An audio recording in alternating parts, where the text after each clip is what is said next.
Olá, pessoal, vamos reciclar uma calça velha?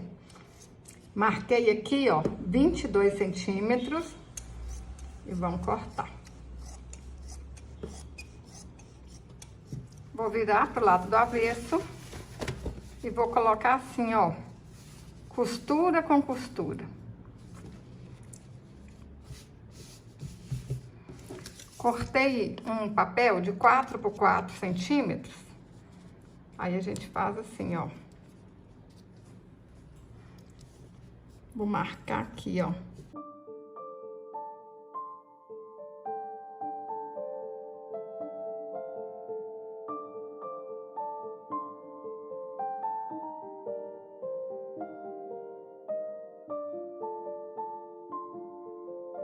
Vou pôr um alfinetinho para não soltar.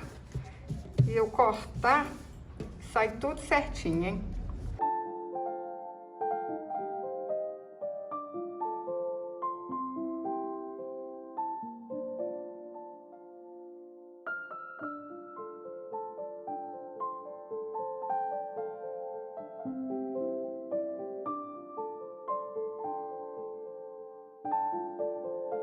Agora eu vou passar uma costura aqui. Passei a costura, agora a gente faz assim, ó. Junta aqui bem certinho e passa outra costura. Fácil, rápido. Olha que legal, hein?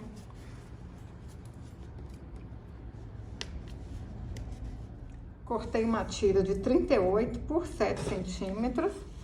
Aí a gente dá uma dobra, dá outra dobra aqui no meio. Olha, faz assim e passa uma costura. Desse jeito aí. Tá pronta a alça. Ajeito a alça aqui, ó. Põe um alfinetinho e passa a costura. Vou centralizar a alça aqui. Colocar um alfinetinho para ela não sair do lugar. Olha. Fácil, rapidinho. Uma brincadeira, hein? Prontinho, ó. Rapidinho, vocês fazem uma bolsinha para as crianças brincarem. Pode enfeitar do jeito que vocês quiserem. Olha só, vou colocar essa bonequinha. Tem o passo a passo aqui no canal. Gente, as crianças vão amar. Vocês pegam aí, ó, uma calça jeans velha e fazem uma bolsinha para elas.